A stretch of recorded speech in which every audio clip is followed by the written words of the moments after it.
कोकणाच्या मालवणमधनं आलेला हा कोकणी तरुण एक छोटासा मुलगा इथे जेव्हा भविष्य शोधतो या मुंबईच्या नगरीमध्ये, मायानगरीमध्ये, आणि आज एक उत्कृष्ट कला दिग्दर्शक म्हणून या ठिकाणी जेव्हा आज देशासमोर, महाराष्ट्रासमोर उभा ठाकतो आहे, नक्कीच आपल्यासारख्या अनेक तरुणांना या ठिकाणी ही प्रेरणा या ठिकाणी मिळते. 1942 काळ असू दे किंवा 1700-1800चा काळ असू दे, तर तो आम्हाला जरूर नाही की त्या काळात जन्माला पाहिजे. पुस्तकं वाचून, गुगलची माहिती घेऊन, काही जुने क्लासिक चित्रपट पाहून, शिवाजी महाराजांचा काळ असेल तर शिवाजी महाराजांचे काही जुने चित्रपट पाहून किंवा शिवाजी महाराजांच्या जीवनावरती जी पुस्तकं असतात आम्हाला, ते आम्ही काल्पनिक ते कसं असेल, कल्पनेने आम्ही त्या गोष्टी क्रिएट करतो. त्यावेळची त्यांची ती कशी राहणीमान असेल, त्यांची राहण्याची एक कशी असेल, ती आम्ही पहिले स्केच म्हणून कागदावरती काढतो. ते सेट बनवायच्या आधी स्केच काढून झाल्याच्या नंतर चित्रपट प्रोड्युसरला आम्ही ते दाखवतो आणि मग त्याचा सेट लावतो आम्ही. बालपण तसं खडतरच गेलं. 4च्या वर्षात असताना माझे वडील चांगले अगदी मायाळू, प्रेमळ वेल्डर म्हणून होते. माझगाव डॉकला वेल्डर होते. काही कारणामुळे त्यांची नोकरी गेली आणि मग मला त्यांनी गावी पाठवलं. माझ्या पाठी 4 भावंड. गावी पाठवल्यानंतर परत मला 4थी शिकून मी गावी, मुंबईच्या वडाळ्याच्या शाळेत 4थी शिकून मी गावी गेलो आणि 1.5 वर्षाचा मला गॅप पडला. त्या 1.5 वर्षात आई मी अशी लाकडं रानात मोळी विकणं, माझ्या डोक्यावरती करवंदाची पाटी, आणि असा प्रवास. तर भावंडांना उपजीविकेसाठी काही काम केलं पाहिजे. एकतर चित्रकलेची आवड होतीच, आणि माझी चित्रकलेची शिक्षिका सौ खोत आणि वर्ग शिक्षिका रेखा वेरेकर आणि भरणुके ह्या 6वी 7वीच्या शिक्षिका यांनी मला प्रेरणा दिली. वडिलांनी तर प्रेरणा द्यायचेच. ते वडील जेव्हा माझ्या लहानपणी की बाबा शिकल्याशिवाय त्यांची कोकणातली भाषा शिकल्याशिवाय पर्याय नाही, तर हाट्याला तुला कबशा धुवायला लागतील, ती एक दशत. आणि परत भावंडांची जबाबदारी. आई म्हणायची तू शाळेत जातो, मग भावंडांचं पालन पोषण कसं? म्हणायला हरकत नाही, मी काही करेन कामं जी मिळतील ती कामं करेन. काही काळ तर त्या भाऊच्या धक्क्यावरती आणि माझगाव डॉकचा धक्का एक होता, आता तर बंद झालाय, तिथे मच्छीच्या पाट्या उचलायला जायचो शाळेत 3 दिवस. आणि शाळेत मच्छीच्या कमवा आणि शिका. येस, असं करत करत माझं ते आयुष्य सुरू झालं. मी तो साराव चित्रपट त्या काळात पाहिला होता, पण ते कशामुळे का मिळालं हे मला माहित नव्हतं. आणि त्यांनी माझी चित्र पाहिली. महबूब स्टुडिओला त्यांचा एक सेट चालू होता. एक सदग्रस्त रामचंद्र मिस्त्री त्यांनी घेऊन गेले आणि ह्याला काम पाहिजे. आणि मग चित्र पाहिली आणि ते म्हणाले तू माझ्या बरोबर असिस्टंट म्हणून काम करायचं, पण तुला 6 महिने वर्षभर पैसे मिळणार नाही. तर हरकत नाही म्हटलं, तिकडे कोर्स करण्यापेक्षा इथे प्रॅक्टिकल नॉलेज मिळेल. मग ते रोज जाताना 20 रुपये मिळायचे. त्याच्यातले 10 रुपये वाचवायचे आणि 10 रुपये खर्च करायचे गाडीला. 88-90चा काळ हा. आणि एक M.A. शिंदे नावाचे ग्रस्त कला दिग्दर्शक हे मला भेटले 1.5 वर्षाच्या स्ट्रगल नंतर. आणि मग त्यांना मी माझी काही चित्र दाखवली आणि ते म्हणाले की तुम्ही चांगलं चित्र करतो, मला एक असिस्टंट आर्ट डिरेक्टरची गरज आहे. असिस्टंट आर्ट डिरेक्टर नेमकं काय करतो काम मला नेमकं माहीत नव्हतं. पण मी सिनेमाच्या सेटवर आलोय आणि त्या सिनेमाच्या सेटवर नकली घरे, नकली बंगले, जे सेट चालू होतं ते बघून भारावलो. मला कल्पना वाटत नव्हती की ते नकली आहे म्हणून, असलीसारखं दिसायचं. आणि मग मी गेली 15 ते 20 वर्ष असिस्टंट म्हणून त्यांच्याकडे काम केलं. आणि आज 30 वर्ष चित्रपट क्षेत्रामध्ये आहे. माझ्या नावावरती 10-15 अवॉर्ड्स आहेत. आणि मला लोक सेलिब्रिटी म्हणून बोलवतात आणि माझ्याबद्दल आर्टिकल्स पण छापून आलेले आहेत. एका चित्रपटाला आलो आणि सगळा चित्रपट जवळजवळ 80% मी सांभाळला. तो पिक्चर सर, नासरुद्दीन शाहचा. पूजा भट, अतुल अग्निहोत्री. तर त्या चित्रपटात मी असोसिएट आर्ट डिरेक्टर होतो. आणि त्याच काळामध्ये मला कारनामा चित्रपट रणजितचा मिळाला असिस्टंट म्हणून. तर त्या चित्रपटाला फार्म हाऊसला सुद्धा रणजित, माझे बॉस M.A. शिंदे हे काही कारणामुळे आजारी होते आणि तो चित्रपट मी अख्खा सांभाळला. आणि ऍक्टर रणजित माझे मित्र झाले आणि त्यांची प्रेरणा मला मिळाली, त्यांचं सहकार्य मिळालं. असं करत करत मी कला दिग्दर्शक झालो आणि आतापर्यंत 15 अवॉर्ड्स माझ्या नावावरती आहेत. 15 अवॉर्ड्स. उत्कृष्ट कला दिग्दर्शक म्हणून. मराठी, हिंदी, इंग्लिश असे चित्रपट. बाबासाहेब आंबेडकर सगळ्यांना माहीतच आहेत. बाबासाहेबांनी वर्गाच्या बाहेर बसून अभ्यास केला आणि आज एखाद्या शेड्यूल कास्ट, हो. एखाद्या दलित माणसाला जर संधी मिळाली शिक्षणाची, हो. तर तो एखादा दलित आज भारताचं संविधान लिहू शकतो. माझ्या वडिलांनी माझ्यासाठी काय केलं नाही, माझ्या भावाने माझ्यासाठी काय केलं नाही, किंवा माझ्या काकाने माझ्यासाठी काय केलं नाही, ही तक्रार खोडून काढायची आहे मुळात. वा, ही तक्रार नको आहे. खूपच छान. स्वयंप्रकाशित व्हा, होय होय. मेहनत घ्या, आणि तुम्ही स्वतः ठरवलं ना की आपल्याला हे बनायचं आहे, वा, तर नक्कीच माणूस पुढे जातो. त्यामुळे बाबासाहेबांनी जे सांगितलंय, शिका, संघटित व्हा, संघर्ष करा, हा मंत्र तुम्ही आत्मसात करा, त्याच्यावर विचार करा. वाचन, अभ्यास आणि शिक्षण, यामुळेच तुम्ही पुढे मोठे भविष्याचे मोठी माणसं बनू शकता. ताई, तुम्ही सगळी चित्र पाहताय. होय. हे एक्झिबिशन मी पेंटिंग नेहरू सेंटरला करायचा माझा प्लॅन आहे. 9 सप्टेंबर ते 9 सप्टेंबर ते 15 सप्टेंबर 2025 पर्यंत माझं नेहरू सेंटरला असेल. आणि मला या चित्रातून काही 20% रक्कम, विकले गेलेल्या चित्रातून, होय, त्या अशा झोपडपट्टीतल्या मुलांना दान करायचे आहे, किंवा त्यांच्या गरजेच्या वस्तू, चित्रकलेच्या वस्तू, दप्तर, वही, पाटी, पेन्सिल, जे पण काय कलर काम, ज्यांना चित्रकलेला आवड आहे, अशा मुलांना मी ह्या चित्रातून ती भेट देणार आहे. दर्शकांनो, जय भीम, नमो बुद्धाय. आपण पाहताय Lord Buddha T V channel. Lord Buddha T V चॅनलच्या मैत्री संवाद या कार्यक्रमामध्ये आपल्या सर्वांचं स्वागत आहे. मी प्राध्यापक गजेंद्र गवई. आपल्याला माहीतच आहे की मैत्री संवाद या कार्यक्रमामध्ये आपण समाजाच्या, देशाच्या, महाराष्ट्राच्या विविध कानाकोपऱ्यामध्ये, विविध क्षेत्रामध्ये कार्य करणाऱ्या अशा समाज धुरीणींना या ठिकाणी या पटलावर आणण्याचा प्रयत्न करतो, ज्यामुळे पुढच्या भवितव्याला या ठिकाणी एक नवी दिशा, एक नवी प्रेरणा मिळेल.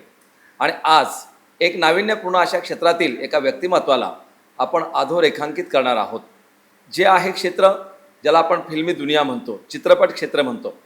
बहुतांश या चित्रपट क्षेत्रामध्ये आपण पाहतो की बहुजन समाजाची अनेक लोक या क्षेत्रामध्ये आपल्याला प्रामुख्यानं जाणवत नाही आहे, आणि असतीलही दुरापास्त, पण ते लोक खऱ्या अर्थानं पब्लिक पुढे येत नाहीत, किंवा ते पडद्याच्या मागेच राहून या ठिकाणी जीवनभर काम करतात. पण खरं तर एखाद्या चित्रपटाला एक नवीन आकार द्यायचा असेल, एखाद्या चित्रपटाला एक नवीन वातावरण निर्माण करायचं असेल, तत्कालीन परिस्थितीमध्ये त्या प्रसंगानुरूप अशा पद्धतीचं एक या ठिकाणी देखावे निर्माण करायचे असतील, तर हे करण्याचं काम ज्या व्यक्तिमत्वाकडे असते ते असतात कला दिग्दर्शक. ज्याला आपण या ठिकाणी खऱ्या अर्थानं एखादा पुरातन चित्रपट असेल तर पुरातन चित्रपटातलं बॅकग्राऊंड कसं असावं अशा पद्धतीची जी मांडणी होते ती केवळ आणि केवळ कला दिग्दर्शकाच्या माध्यमातून होते. आणि असाच एक बहुजन समाजातला चेहरा जो गेली 30 वर्ष या चित्रपट दुनियेच्या झगमगाटामध्ये या ठिकाणी प्रकाश झोतामध्ये नाही आहे, परंतु अनेक चित्रपटांना या ठिकाणी एक कला दिग्दर्शनाच्या माध्यमातून नवीन आयाम देण्याचा प्रयत्न त्यांनी केलेला आहे. आणि त्यांचीच ही जीवन संगिनी आपण या ठिकाणी जाणून घेण्याचा प्रयत्न करणार आहोत, जे नाव हिंदी चित्रपटसृष्टीमध्ये, मराठी चित्रपटसृष्टीमध्ये प्रामुख्याने या ठिकाणी घेतल्या जाते. अनेक पुरस्कार वेगवेगळ्या स्तरावरचे ज्यांना प्राप्त आहेत, आणि ते नाव आहे देवदासजी भंडारे. देवदासजी भंडारे हे नाव कला दिग्दर्शक म्हणून या कलेच्या क्षेत्रामध्ये, या चित्रपटसृष्टीमध्ये एक खूप मोठ्या मोठ्या पडद्यावरती आपल्याला सातत्यानं जाणवते आहे. आणि आज आपण त्यांना खऱ्या अर्थानं जाणून घेण्याचा प्रयत्न करणार आहोत. तर भेटूया आणि जाऊन घेऊन या त्यांचं जीवन संघर्ष गाथा. सर, जय भीम, नमो बुद्धाय. जय भीम. तुमचं लॉर्ड बुद्धा टी व्ही चॅनलच्या या मैत्री संवाद कार्यक्रमामध्ये स्वागत आहे. सर, थोडंसं तुम्हीच तुमच्या माध्यमातून एक तुमचं बालपण, शिक्षण आणि एकंदरीत या क्षेत्राकडे तुमचा कसा प्रवास झाला या ठिकाणी जाणून घ्यायला आवडेल सर, प्लीज. बालपणाकडे जाण्याआधी म्हणजे मला कमीत कमी म्हणजे 25, 30, 35, 40 वर्षापूर्वी मागे जावं लागेल. म्हणजे फारच मला त्या गोष्टीचं कौतुक म्हणजे सांगावंसं वाटतं की एक झोपडपट्टीत बालपण गेलेला. रेल्वे ट्रॅकच्या बाजूला झोपडपट्टी, आणि रेल्वेचा ठकठक ठकठक आवाज, अशामध्ये अभ्यास सुरू झाला. आणि मलाही कल्पना नव्हती की अभ्यास करून मी शिक्षण घेणार आहे, पुढे भविष्यात माझं शिक्षण होईल. परिस्थिती बेताची, गरीब असल्यामुळे. आणि एक दिवस मी शिकागो, अमेरिका, लंडन, वॉशिंग्टन अशा ठिकाणी मी जाऊन येईन अशी स्वप्नात सुद्धा कल्पना मला वा. वाटली नव्हती आणि मी जाऊन आलो. माझं नाव देवदास भंडारे, कोकण माझं गाव, चिपळूणच्या बाजूला कुंभारली, आणि मुंबईमध्ये माझं शिक्षण झालं. साधारण 74 ते 84च्या आसपास मी शिक्षण माझं झालं जी. आणि इंडियन आर्ट इन्स्टिट्यूटला मी जे स्कूलला जाण्याच्या दृष्टीने प्रवेश घेतला, पण मला काही कारणामुळे परिस्थितीने मला साथ न देता मी सिनेमा क्षेत्रात गेलो. सिनेमा क्षेत्रात मला कोणी सुचवलं, मी कला दिग्दर्शक होऊ शकतो. तू कला दिग्दर्शक म्हणजे नेमकं काय हे माहीत नव्हतं मला. बिलकुल. आणि मग वेगवेगळ्या कला दिग्दर्शकांना भेटणं सुरू झालं आणि एक M.A. शिंदे नावाचे ग्रस्त कला दिग्दर्शक हे मला भेटले एक वर्ष दीड वर्षाच्या स्ट्रगल नंतर. आणि मग त्यांना मी माझी काही चित्र दाखवली आणि ते म्हणाले की तुम्ही चांगलं चित्र करतो, मला एक असिस्टंट आर्ट डिरेक्टरची गरज आहे. असिस्टंट आर्ट डिरेक्टर नेमकं काय करतो काम मला नेमकं माहीत नव्हतं, पण मी सिनेमाच्या सेटवर आलोय. अच्छा. आणि त्या सिनेमाच्या सेटवर नकली घरे, नकली बंगले, जे सेट चालू होतं ते बघून भारावलो. मला कल्पना वाटत नव्हती की ते नकली आहे म्हणून, असलीसारखं दिसायचं. आणि मग मी गेली 15 ते 20 वर्ष असिस्टंट म्हणून त्यांच्याकडे काम केलं आणि आज 30 वर्ष चित्रपट क्षेत्रामध्ये आहे. माझ्या नावावरती 10-15 अवॉर्ड्स आहेत आणि मला लोक सेलिब्रिटी म्हणून बोलवतात. वा. आणि माझ्याबद्दल आर्टिकल्स पण छापून आलेले आहेत.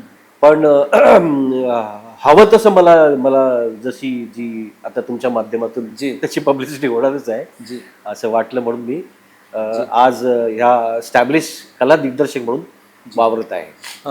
तर आपण या ठिकाणी कला दिग्दर्शक देवदासजी भंडारे यांच्यासोबत या ठिकाणी हितगुज करतो आहोत, जाणून घेतो आहोत त्यांना.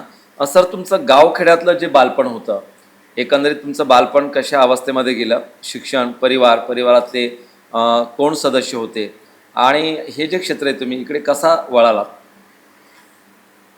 बालपण तसं खडतरच गेलं. 4-5च्या वर्षात असताना माझे वडील चांगले, अगदी मायाळू, प्रेमळ वेल्डर म्हणून होते. माझगाव डॉकला वेल्डर होते. काही कारणामुळे त्यांची नोकरी गेली आणि मग मला त्यांनी गावी पाठवलं. माझ्या पाठी 4 भावंड. गावी पाठवल्यानंतर परत मला 4थी शिकून मी गावी, मुंबईच्या वडाळ्याच्या शाळेत 4थी शिकून मी गावी गेलो आणि 1.5 वर्षाचा मला गॅप पडला. त्या 1.5 वर्षात आई मी अशी लाकडं रानात मोळी विकणं, माझ्या डोक्यावरती करवंदाची पाटी. अच्छा. आणि असा प्रवास त्या भावंडांना उपजीविकेसाठी काही काम केलं पाहिजे. आणि मग एक दिवस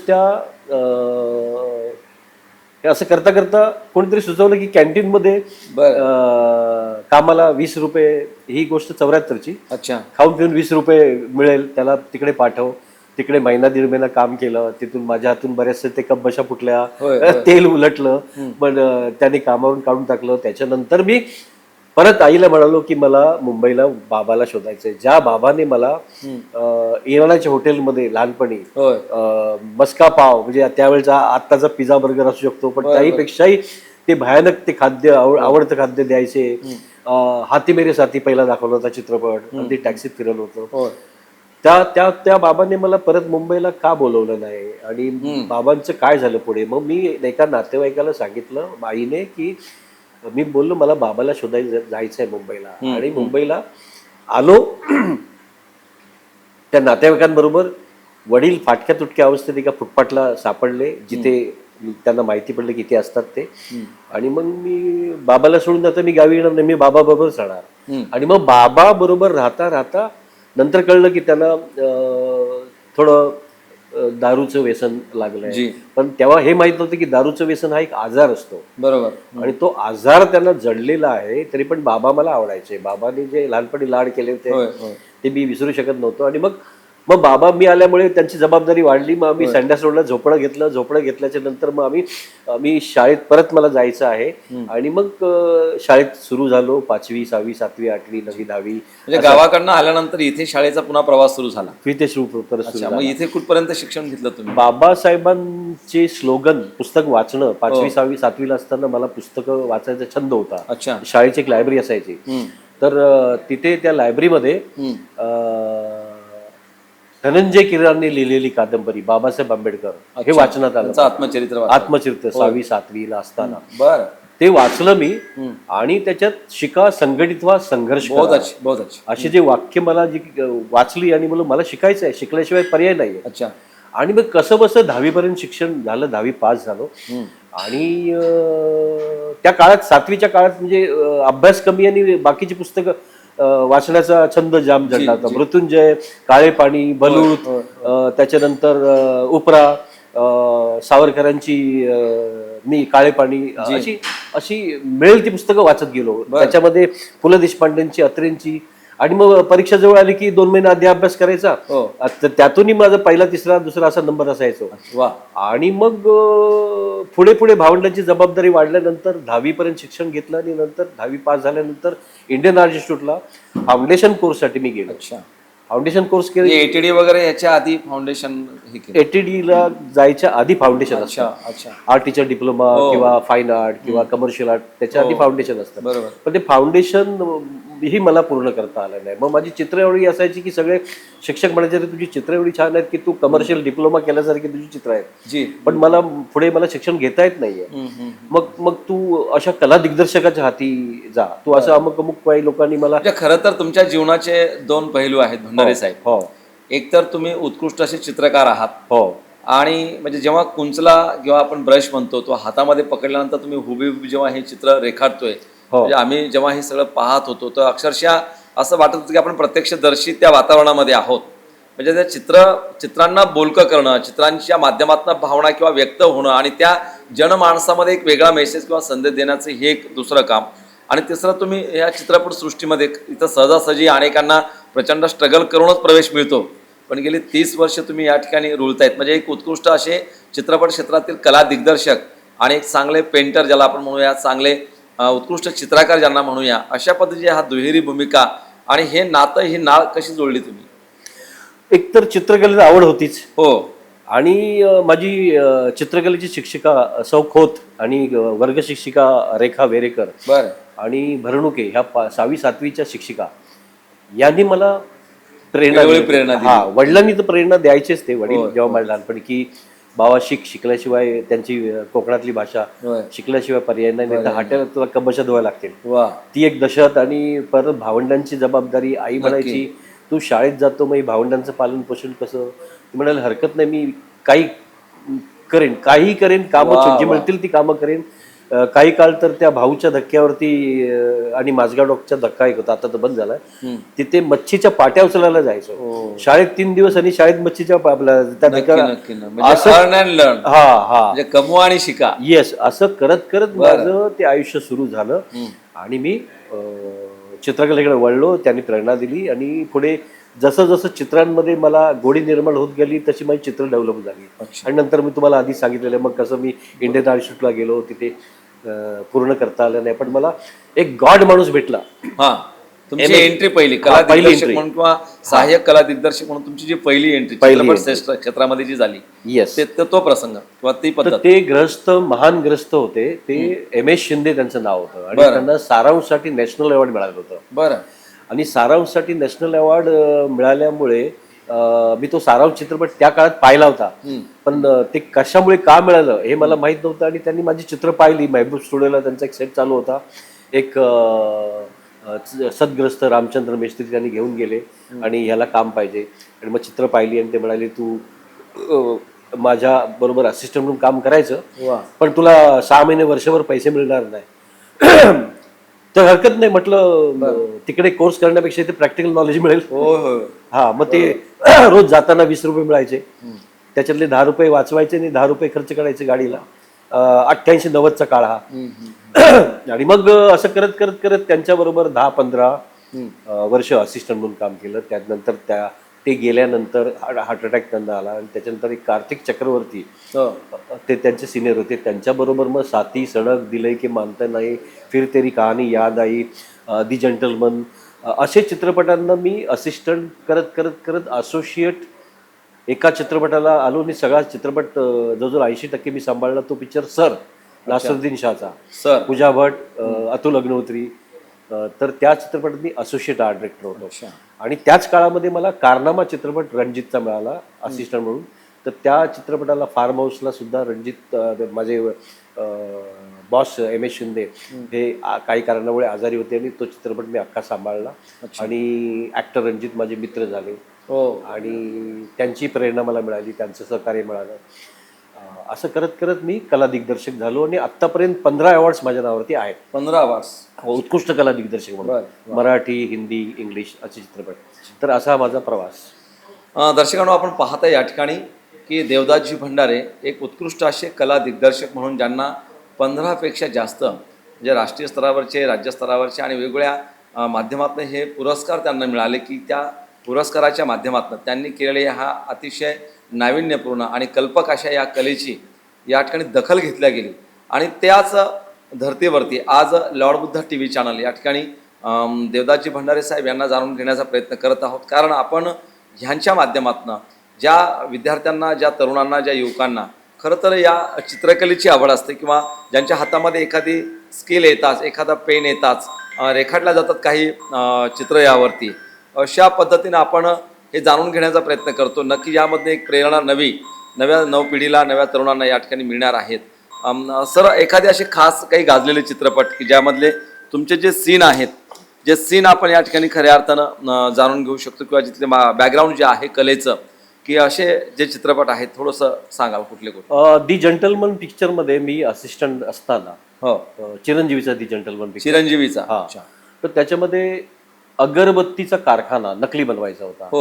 तो त्याच्यात बनवलेला आहे, हॉस्पिटल बनवलेला आहे. शिवाय तो दी जंटलमन मधला तो हिरो अशा अँटिक वस्तू, काही त्याचा गोडाऊन आहे, त्या असं डेकोरेशन त्याच्यामध्ये केलेलं आहे. त्याच्यानंतर असे बरेच चित्रपट आहेत, जसा तो तप्तपदी पिक्चर विणा जामकरचा, ज्याला 2015 मला उत्कृष्ट कला दिग्दर्शक म्हणून प्राइज मिळालं. त्या चित्रपटामध्ये तर 1942चा काळ आहे आणि 1942चा काळ उभा करायचा म्हणजे आत्ताच्या मॉडर्न जमान्यात हे नाही. तर त्या काळातली जी 42 मध्ये घोड्याची बग्गी कशी असेल, गाड्या कशा असतील, त्यावेळची घरं कशी असतील, त्यावेळचं इंटेरियर डेकोरेशन कसं असेल, त्यावेळचं फर्निचर कसं असेल, त्यांची लिव्हिंग स्टाईल कशी असेल, हा चित्रपट तुम्ही जेव्हा तप्तपदी बघाल, विणा जामकर, कश्यप परुळेकर, नीना कुलकर्णी, शरद पोंक्षे अशी त्या मंडळीत आहेत. आणि तो चित्रपट झी टीव्हीला लागतो कधी कधी. तर त्या चित्रपटासाठी मला पहिलं 2015 उत्कृष्ट कला दिग्दर्शनाचा प्राइज मिळाला. तर हा काळ उभा करण्यासाठी त्याच्या मागे अनुभव असावे लागतात नक्की. आणि पाठची जी काही वर्ष, 28-30 वर्ष, हे बारीक ऑब्झर्वेशन मला कसं करायचं ते माझे एम एस शिंदे बॉस आणि कार्तिक चक्रवर्ती या 2 बॉसनी मला शिकवलं. आणि मी शिकता अनुभवातून पुढे मी डेव्हलप झालो. आणि हे चित्रपट असे बरेच चित्रपट आहेत, सांगायला आपल्याला अख्खा दिवस पुरणार नाही. तर 1942 काळ असू दे किंवा 1700-1800चा काळ असू दे, तर तो आम्हाला जरूर नाही की त्या काळात जन्माला पाहिजे. पुस्तकं वाचून, गुगलची माहिती घेऊन, काही जुने क्लासिक चित्रपट पाहून, शिवाजी महाराजांचा काळ असेल तर शिवाजी महाराजांचे काही जुने चित्रपट पाहून किंवा शिवाजी महाराजांच्या जीवनावरती जी पुस्तकं असतात आम्हाला, ते आम्ही काल्पनिक ते कसं असेल, कल्पनेने आम्ही त्या गोष्टी क्रिएट करतो. त्यावेळची त्यांची ती कशी राहणीमान असेल, त्यांची राहण्याची कशी असेल, ती आम्ही पहिले स्केच म्हणून कागदावरती काढतो. ते सेट बनवायच्या आधी स्केच काढून झाल्याच्या नंतर चित्रपट प्रोड्युसरला आम्ही ते दाखवतो आणि मग त्याचा सेट लावतो आम्ही. तर आपण या ठिकाणी पाहत आहे मैत्री संवाद या लॉर्ड बुद्धा टी व्ही चॅनलच्या कार्यक्रमामध्ये आपल्यासोबत या ठिकाणी जुळलेले आहेत देवदासजी भंडारे. आणि एकंदरीत आपण त्यांचा हा जो प्रवास आहे, खरं तर ज्या माणसानं जीवनामध्ये प्रचंड त्याग केलेला असतो, संघर्ष केलेला असतो, त्याची एक त्याच्या आयुष्याची संघर्ष गाथा होऊन जाते. आणि ही गाथा वाचता वाचता खरं तर वेळ कधी निघून जातो हे आपल्याला कळत नाही. आणि एकंदरीत हा कोकणाच्या मालवणमधनं आलेला हा कोकणी तरुण, एक छोटासा मुलगा इथे जेव्हा भविष्य शोधतो या मुंबईच्या नगरीमध्ये, मायानगरीमध्ये, आणि आज एक उत्कृष्ट कला दिग्दर्शक म्हणून या ठिकाणी जेव्हा आज देशासमोर, महाराष्ट्रासमोर उभा ठाकतो आहे, नक्कीच आपल्यासारख्या अनेक तरुणांना या ठिकाणी ही प्रेरणा या ठिकाणी मिळते. आपण सातत्यानं म्हणत राहतो की आम्ही बेरोजगार आहोत, आम्हाला कुठला रोजगार नाही आहे, पण तुम्हाला शोधलं गेलं पाहिजे. तुमच्या स्वतःतल्या एखाद्या कलेला या ठिकाणी त्या विश्वामध्ये तुम्हाला घेऊन जाता आलं पाहिजे. आणि त्या कलेवर जेव्हा तुम्ही या ठिकाणी केंद्रित होता तेव्हा नक्कीच तुम्हाला गॉडफादर मिळत राहतात, कुणी मार्गदर्शक मिळत राहतात. आणि प्रत्येक चांगल्या व्यक्तीच्या पाठीमागे त्यांना घडवण्यामध्ये, त्यांना मोठं करण्यामध्ये नक्कीच कुणी ना कुणी त्याचा हातभार या ठिकाणी नक्की राहतो. जसं देवीदासजी भंडारे साहेब यांच्या पाठीमागे जसं शिंदे साहेबांनी एक खूप मोठं एक शिष्यत्व त्यांना दिलं आणि एक सहाय्यक कला दिग्दर्शक म्हणून त्यांना खूप मोठी संधी दिली. या सगळ्या ऑब्झर्वेशनमधनं, या सगळ्या निरीक्षणामधनं एक चांगला उभरता आणि या चित्रपटसृष्टीला एक नवा कला दिग्दर्शक उत्कृष्ट असा या ठिकाणी लाभला गेला. सर, थोडंसं आपल्या वैयक्तिक फॅमिली बॅकग्राऊंडबद्दल, म्हणजे आपला परिवार आता कसा आहे, परिवारातील मुलांनी आपल्याकडनं ही प्रेरणा घेतली, मुलं काय करतात वगैरे कसं?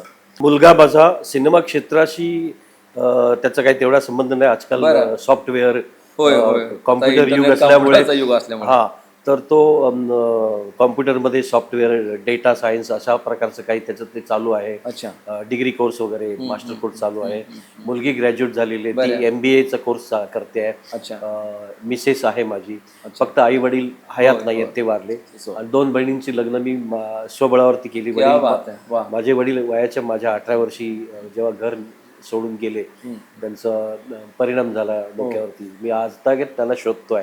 अजून सापडले नाही? हा, अजून सापडले नाही. आजही मला वाटतं ते मला कधीतरी भेटतील, मी त्यांना शोधून आणेन, मी त्यांना घरी आणेन. अच्छा. आजही माझी ती एक उत्कंठा आहे. अच्छा, नक्की नक्की. आपण पाहू शकता एक हरवलेला बाप जेव्हा कधीतरी भेटावा अशा पद्धतीच्या एखाद्या लेकराच्या भावना या ठिकाणी जागा होतात.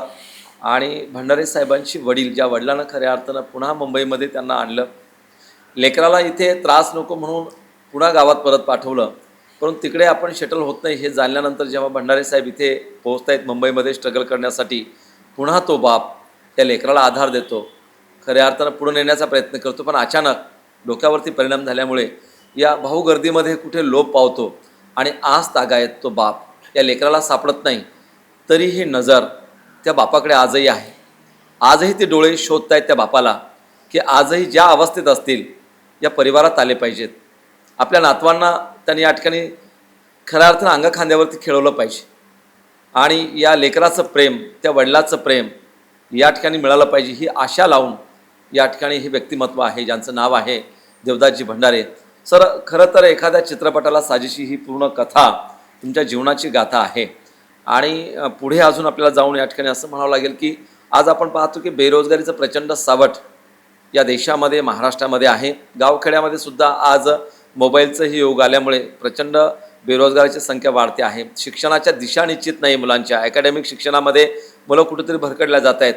तर या नव्या पिढीसाठी, या नवी तरुणांसाठी तुमच्या माध्यमातून असे काय मेसेज असेल की नाही, शून्यातनंही विश्व निर्माण होऊ शकते, काय सांगाल सर? दिव्या देवदास भंडारी माझी पत्नी, तिने लॉकडाऊन नंतर माझा जेव्हा पडता काळ आला, कामं सिनेमातली मिळणं बंद झाली, सर्वच थांबलं होतं, तर तिने आपल्या खांद्यावर अख्ख्या कुटुंबाची जबाबदारी सांभाळली आणि ती कॉम्प्युटरमध्ये थोडं प्रगती करून ती आता महाई सेवा केंद्र वगैरे या टाईपची कामं करते, सेतूमधली कामं करते. आणि तिच्यामुळे पुढील शिक्षण, माझ्या मुलांचं जे काही महागडं शिक्षण आहे ते तिच्यामुळे पण पूर्ण होत आहे. मीही प्रयत्न करतोय. आताही तुम्ही सगळी चित्र पाहताय. हे एक्झिबिशन मी पेंटिंग नेहरू सेंटरला करायचा माझा प्लॅन आहे. 9 सप्टेंबर ते 9 सप्टेंबर ते 15 सप्टेंबर 2025 पर्यंत माझं नेहरू सेंटरला असेल. आणि मला या चित्रातून काही 20% रक्कम विकले गेलेल्या चित्रातून त्या अशा झोपडपट्टीतल्या मुलांना दान करायचे आहे किंवा त्यांच्या गरजेच्या वस्तू, चित्रकलेच्या वस्तू, दप्तर, वही, पाटी, पेन्सिल, जे पण काय कलर काम, ज्यांना चित्रकलेला आवड आहे अशा मुलांना मी ह्या चित्रातून ती भेट देणार आहे. तर असं माझं भविष्यातलं काही गोष्टी आहेत. तर दर्शकांनो, एक गोष्ट थोडंसं आपण जाता जाता लक्षामध्ये घेतली पाहिजे की येत्या 9 सप्टेंबर ते 15 सप्टेंबर 2025 या कालावधीमध्ये या उत्कृष्ट अशा आपल्या बहुजनाच्या लेकराच्या, अर्थातच देवीदासजी भंडारे यांचं या ठिकाणी चित्रांचं हे प्रदर्शन भरते आहे नेहरू स्टेडियमला मुंबईमध्ये. आणि आपण आवर्जून ते चित्र प्रदर्शन बघायला तर याच, परंतु त्यांनी स्वतःच्या कुंचल्यातनं, अतिशय मेहनतनं, जवळजवळ पाहतोय आम्ही या ठिकाणी की 6 ते 8 महिने या ठिकाणी होत आहेत, रात्रंदिवस मेहनत करून या ठिकाणी त्यांच्या डोळ्यामध्ये तेल ओतून हे चित्राला एक आकार देण्याचं काम, एक दिशा देण्याचं काम, चित्रातून मानवी भावना जागृत करण्याचं काम या ठिकाणी करतायत. म्हणून आपल्यातील जे कोणी शौकीन असतील, चित्राबद्दलची ज्यांना जाण असेल, चित्राबद्दलच्या lover. भावना ज्यांना कळत असतील, ज्यांना कला या ठिकाणी कळते आहे आणि कलेची कदर करणारे जे कोणी असतील, अशा लोकांनी नक्कीच हे जे चित्र आहेत त्यांना आवडलेले त्यांनी ते खरेदी करावे, जेणेकरून खरेदी केलेल्या या पैशातनं झोपडपट्ट्यांमध्ये जी गरिबांची लेकरं या ठिकाणी शिकतात त्या लेकरांना शालेय वस्तूंचं या ठिकाणी वाटप करण्याचं एक मनोदय, अर्थातच त्या लेकरांना एक प्रेरणा, एक दिशा, एक अर्थसहाय्य, एक मदत या शैक्षणिक जीवनामध्ये करण्याचा एक अतिशय चांगला प्रामाणिक प्रयत्न या ठिकाणी देवदासजी भंडारे साहेब यांचा आहे. आणि नक्कीच हा स्तुत्य उपक्रम आहे. म्हणून लॉर्ड बुद्धा TV चॅनल तमाम दर्शकांना, आपल्या सगळ्यांना आव्हान करते आहे, मुंबईतल्या तर खास घराघरातल्या सगळ्या लोकांना जे बघतायत हा कार्यक्रम, की आवर्जून आपण 9 सप्टेंबर ते येत्या 15 सप्टेंबरपर्यंत नेहरू स्टेडियममध्ये या आणि देवदासजी भंडारे साहेब यांचं हे अतिशय उत्कृष्ट असं स्वतःच्या कुंचल्यातनं उतरलेलं हे चित्र प्रदर्शनी पाहून या ठिकाणी मंत्रमुग्ध व्हा. सोबतच यातील अनेक आवडलेले तुम्हाला ते चित्र या ठिकाणी विकत घ्या, जेणेकरून एक नवी दिशा मिळेल. सर, खरं तर तुमच्यासोबत हितगुज करताना कमी दिवसामध्ये अशा पद्धतीनं एवढं मोठं प्रचंड हे 25-30 चित्रांचं वर्ष दीड वर्ष चालू आहे आणि ही एवढी मोठी मेहनत तुम्ही वर्ष दीड वर्षापासून करतायत की आपण जे काही आहोत हे जगाच्या समोर प्रदर्शनीच्या माध्यमातून आलं पाहिजे. आपल्या कुंचल्यातल्या ही जी कला आहे, ही कला चित्राच्या माध्यमातून प्रदर्शित झाली पाहिजे. आज चांगला मनोदय या ठिकाणी करतायत. या चित्रपटसृष्टीतील अनेक मान्यवर लोक या एक्झिबिशनला किंवा या उद्घाटनाच्या कार्यक्रमाला येतील, जी या ठिकाणी नवी प्रेरणा, नवी दिशा या ठिकाणी देवदासजी भंडारे साहेब यांच्या माध्यमातून आपल्याला मिळणार आहे. सर, पुन्हा एकदा तोच प्रश्न की जाता जाता या देशातल्या, महाराष्ट्रातल्या तमाम बहुजन लेकरांना एक काय नवा संदेश, कुठली प्रेरणा, कुठली दिशा, जो बाबासाहेबांचा विचार असेल, तथागतांचा विचार असेल, आपल्या माध्यमातून काय देऊ इच्छिता? चांगला प्रश्न विचारला, अगदी माझ्या मनातला प्रश्न विचारला सर. मी एवढंच सांगेन की माझं बालपण खडतर, हे मी आधी बोललोय, तुम्ही ऐकलंय, सगळ्यांनी ऐकलंय. तर माझ्या वडिलांनी माझ्यासाठी काय केलं नाही, माझ्या भावाने माझ्यासाठी काय केलं नाही, किंवा माझ्या काकाने माझ्यासाठी काय केलं नाही, ही तक्रार खोडून काढायची आहे मुळात. वा, ही तक्रार नको आहे. खूपच छान. स्वयंप्रकाशित व्हा, होय होय, मेहनत घ्या आणि तुम्ही स्वतः ठरवलं ना की आपल्याला हे बनायचं आहे, वा, तर नक्कीच माणूस पुढे जातो. त्यामुळे बाबासाहेबांनी जे सांगितलंय, शिका, संघटित व्हा, संघर्ष करा, हा मंत्र तुम्ही आत्मसात करा, त्याच्यावर विचार करा. वाचन, अभ्यास आणि शिक्षण यामुळेच तुम्ही पुढे मोठे भविष्याचे मोठी माणसं बनू शकतात. बाबासाहेब आंबेडकर सगळ्यांना माहीतच आहेत. बाबासाहेबांनी वर्गाच्या बाहेर बसून अभ्यास केला आणि आज एखाद्या शेड्यूल कास्ट, एखाद्या दलित माणसाला जर संधी मिळाली शिक्षणाची, तर तो एखादा दलित आज भारताचं संविधान लिहू शकतो. बिलकुल, वा, संविधान लिहू शकतो. हे सिद्ध झालं, बाबासाहेबांनी सिद्ध केलंय. बिलकुल. ज्याला संधी मिळाली शिक्षणाची, शिक्षण घ्या, मेहनत करा, काही करा, कसंही करा, अर्धा दिवस मेहनत करा, शाळेत जा, पण शिक्षण घेतल्याच्या नंतर त्या एखाद्या दलित समाजातल्या माणसाला जर संधी मिळाली तर शिक्षणाच्या बळावर तो आज भारताचं संविधान लिहू शकतात. हे बाबासाहेबांचं जिवंत उदाहरण सगळ्यांसमोर आहे. बिलकुल, बहुत अच्छे. बंधूजन हो, शिक्षण हे वागणीचं दूध आहे आणि जो हे प्राशन करेल तो गुरुगुरल्याशिवाय राहणार नाही. हाच शिक्षणाचा मूलमंत्र आणि बाबासाहेबांचा विचार आजच्या या मैत्री संवाद कार्यक्रमामध्ये ज्यांच्यासोबत आपण हितगुज साधत होतो ते देवदासजी भंडारे, ज्येष्ठ असे कला दिग्दर्शक ज्यांना अनेक पुरस्कार प्राप्त आहेत, त्यांच्या माध्यमातून पुन्हा अधोरेखांकित केल्या गेलं आणि तोच संदेश Lord Buddha TV channel, Phule Shahu Ambedkar, तद्वतच या देशातल्या तमाम बहुजनांचे संत विचारधारा या ठिकाणी पेरण्यासाठी कटिबद्ध आहे. आणि म्हणून सर, आपण आज लॉर्ड बुद्धा TV चॅनलच्या या मैत्री संवाद कार्यक्रमामध्ये आलात. अतिशय क्षणाक्षणाचा वेळ आपल्यासाठी मौल्यवान आहे, परंतु हा मौल्यवान वेळ तुम्ही आमच्यासाठी दिलात आणि आपण व्यक्त झालात आणि नवी दिशा देण्याचं येणाऱ्या पिढीसाठी, समाजासाठी एक खूप मोठा चांगला प्रयत्न केला. पुन्हा एकदा लॉर्ड बुद्धा TV चॅनल तुम्हाला एक दीर्घायुष्य लाभो, अशा पद्धतीची एक नवीन प्रसिद्धी पुन्हा लाभो, भरभराट आपली हो, आपल्या परिवाराची भरभराट हो, अशा पद्धतीच्या मंगल कामना आपल्याप्रती व्यक्त करून आपल्या या ठिकाणी धन्यवाद व्यक्त करतो आहोत. आणि दर्शकांनो, आपण पाहत राहा तुमचं आमचं हक्काचं देशातलं एकमेव केवळ आणि केवळ बहुजनाचं TV चॅनल, ज्याचं नाव आहे लॉर्ड बुद्धा TV चॅनल. तोपर्यंत आपली रजा घेतो. पुन्हा एकदा अशाच व्यक्तिमत्वासोबत मैत्री संवाद कार्यक्रमासाठी आपण भेटूया. तोपर्यंत जय भीम नमो बुद्धाय. मी प्राध्यापक गजेंद्र गवई आणि सोबत या ठिकाणी आहेत आमचे गावंडे साहेब रुपेश, कॅमेरामन. जय भीम नमो बुद्धाय. जय भीम. मी लॉर्ड बुद्ध चॅनलला आणि त्यांच्या टीमला खूप खूप त्यांचे धन्यवाद आणि त्यांचे आभार मानतो. आज इथे येऊन तुम्ही माझी दखल घेतलीत आणि माझ्यासारख्या चित्रकाराला आज लॉर्ड बुद्ध चॅनलच्या माध्यमातून जी अख्ख्या जगात देशात घेऊन जात आहेत त्याबद्दल आपल्या टीमला आणि आपल्या सर्वांना जी माझे खूप खूप आभार. जय भीम. जय भीम सर. या धन्यवाद. आप देख रहे हैं लॉर्ड बुद्धा टीवी.